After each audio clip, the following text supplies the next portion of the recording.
Hey everybody, what's going on? It's me, Davis Larson here, once again with the second episode of Is It Good or Not? Or the second, let's go with second episode. Anyways, in this episode, I'm reviewing another Batman comic book. It's one of the more well-known ones. It's written by Ed Brubaker, drawn by Doug Mahnke, Patrick Zircher, and Aaron Sowd. It's also known as Batman, the Man Who Laughs. Classic story.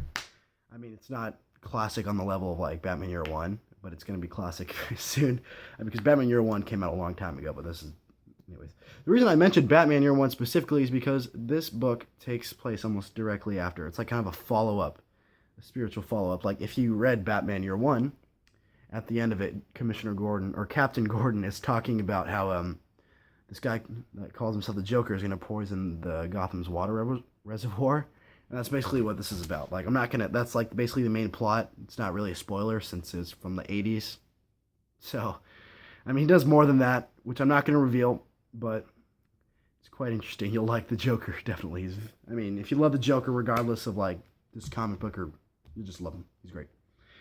Ed Brubaker has made quite the name for himself in DC. I mean, he did a long run on Batman. Case in point. Yeah, he did a long run. I mean, I think he did No Man's Land. I think it might have been someone else, but I know he did Bruce Wayne, Murderer, and then Fugitive. I think he was a big part in that. He did The Man Who Laughs. He did some other ones too. And then he went over to Marvel to do Captain America. And I think he also, I think he was just Captain America. He's very famous for that because Winter Soldier, cough, cough. Anyways, so the thing I liked most about this book was the story.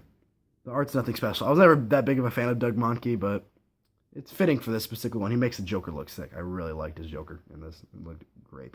Almost as good as Jim Lee's. But, story was great. Ed Brubaker's quite the crime writer. He knows how to build an atmosphere, especially a dark one. I mean, this one's pretty dark. You'll see once you read it. And then Doug Mahnke's art contributes to that nicely. Like I said, I'm not that big of a fan, but for this story, it works specifically. Now, it also has some other stories in there too, and it's honestly really good. Is this good or not? Yes, it is freaking good. Go check it out. It's pretty cheap, especially on Amazon. I got it for like $11. It's normally $15, $14.99. I mean, come on, you can't beat that price. It's a really good comic book, and you're missing out if you haven't read it. So go check it out now. Thank you guys for watching Is This Good or Not, Episode 2.